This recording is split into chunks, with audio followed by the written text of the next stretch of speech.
Well then, that was a great start to the season. Howdy people, welcome back. This is going to be a video, believe it or not, on my YouTube channel, because that's what you do. But yeah, I am going to be presenting to you 5 things that we have learnt/found out after game week 1 of the Premier League season, which ended in Forest losing. Yeah, we lost to Newcastle. I'm going to get into it. I'm not overly annoyed because it's the first time I played Premier League football in my lifetime. So I'm not super annoyed, but you're still going to be deflated when you lose. But yeah, without further ado, before I get into this, like and subscribe, to make me feel better after us losing. And socials are linked in the description, so you can get my instant reactions on those. Probably Twitter more than Instagram, but yeah. Follow them both, greatly appreciated. And yeah, without further ado, let's get into this video. So, overall, I will categorically say that the best team won today, and Newcastle were unlucky not to get more goals. I think the ending stat is they had 21 shots to 10 on target, to 4 shots. We did have a 1 on target shot, but I don't know if it will count because it was offside. that kind of sums up our game. Our 1 on target shot was offside. Yeah, so my first point I want to go on to is for the next game against West Ham, the midfield must be controlled better. Because I think that was what led to the game. Joelinton, Bruno, I think Joelinton must have had about 6 or 7 shots. I think he had the best chance of the first half. I'm not sure how he missed it, but he did. It was just a poor outing, really. They just dominated us. They controlled the midfield. It sort of ended up as our entire defence and our entire midfield was just back, and it was sort of Lingard, Surridge and Johnson just floating around, because those 3, when they got the ball, they did something with it, but they just didn't get the ball frequently enough. But yeah, they controlled the midfield, and all of their midfielders put in a brilliant performance. Joelinton should have got a brace. Bruno, he was impressive as well. Yeah, I think for our perspective, midfield wasn't controlled, and that has to be improved. In the coming games, we have to be more forward thinking in the midfield, because whenever we got the ball, I think Steve Cooper said in his post-match interview, we just didn't do enough with it. Within 4 passes, we've given the ball back to them, and if we pass it sideways or backwards, which I think has to be credited to Newcastle. They just didn't allow us to pass forwards. Whenever we got the ball, they were pressing onto us. They were just great. So we need to control the midfield a lot more, and I think this will come. I will mention this too in another point, but when we get the ball, we need to move it quicker, and we need to move it forwards quicker. That comes with playing more games in the Premier League. A couple of changes will need to be made. I think the Ryan Yates returning to the side, I think, will help. Bringing his leadership qualities and his abilities to drive the ball forwards, I think, will help us. But again, I'm hoping he'll be back for West Ham. It's in just over a week, so there's potential that it could. So this brings me on to our second point. Our decision making has to be better, and we need to be more forward thinking. Now, we didn't get the ball a lot. I think Newcastle had about 65 to 70% possession, something like that, and we had about 30-odd%. When we got it, we sort of just tapped it along the back 3, back 5. We very rarely got it forwards unless it was on counter-attacks. So we did, I think 2 or 3 times we did move the ball forwards. We need to do that all the time.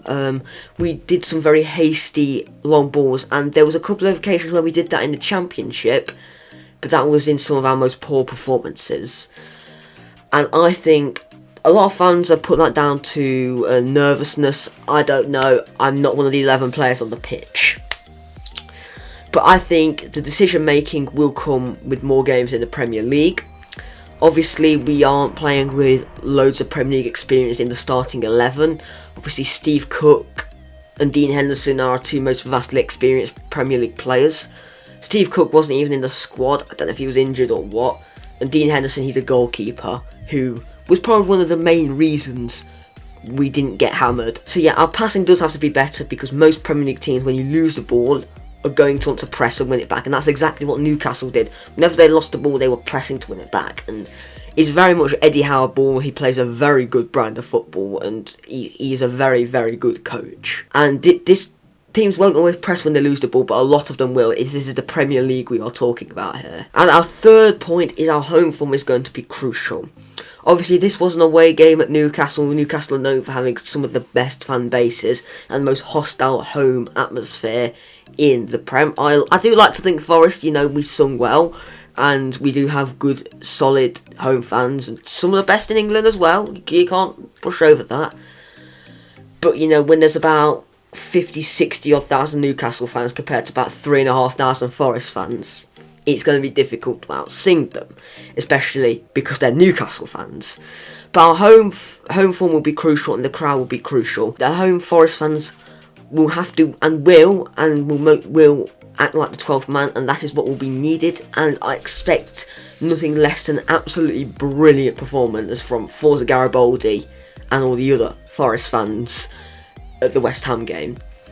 Now, this home form will be crucial. For newly promoted teams, home form is normally the difference to staying up and going down. I think the home form will be very, very important. Now, I know we're redeveloping the Peter Taylor stand. I don't know when that's going to happen. I might have missed it, I don't know.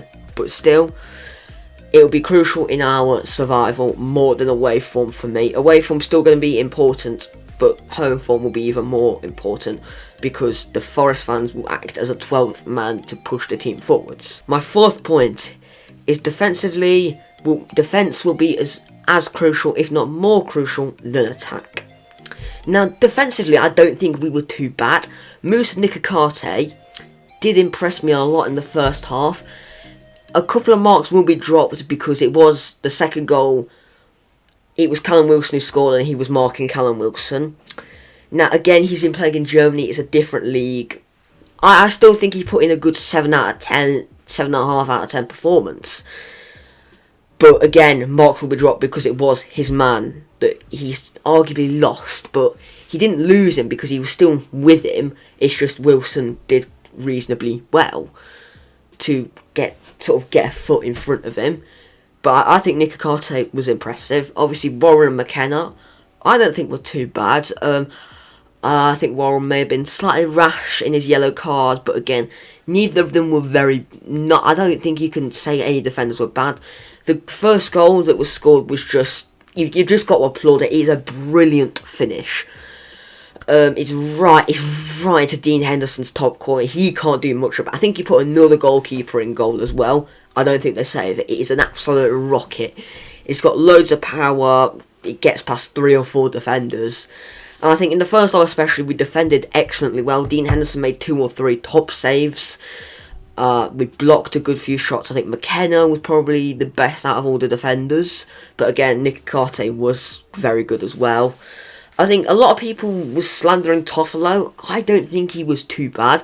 I just think he was a bit rash in some of his passes. I think he tried to play the long ball, which I don't really know too much if he played like that under Carlos Corberán at Huddersfield. But still, I think that might come with just more Premier League games, because he's yet to play a Premier League game until 3 o'clock on Saturday. So, I think defensively we weren't too bad. It's probably like a 6 out of 10 defensively performance. Good defensively in the first half. Second half, first goal, you can't do much about that. But again, it's our first Premier League game in 23 years. It's not going to be a 10 out of 10 performance. And to my final point, Taiwo Awoniyi has to start. Sam Sturridge had 2 good chances with his head. The first one was an easy save, but it was offside, so you can understand that. And the second one was just over the bar. Now, Awoniyi I think he's slightly taller than Sturridge, and I think he'll be better at heading.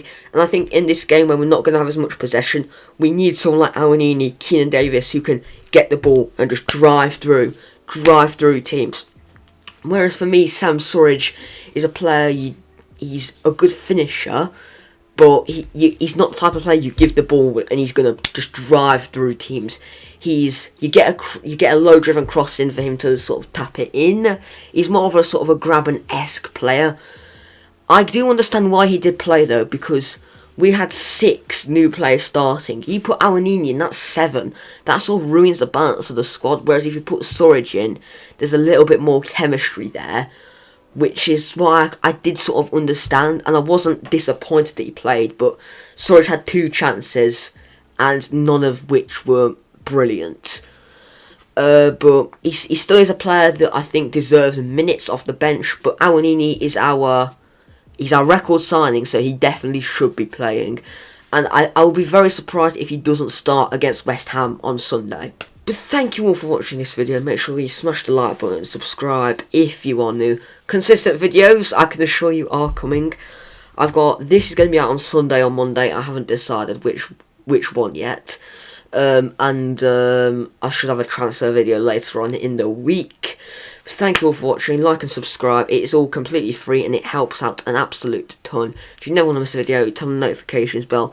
And if you want more stuff from me instantly, follow the social medias. There are links in the description. Thank you for watching. Up the forest. I've just hit my knuckle on my hat and that hurt a little bit.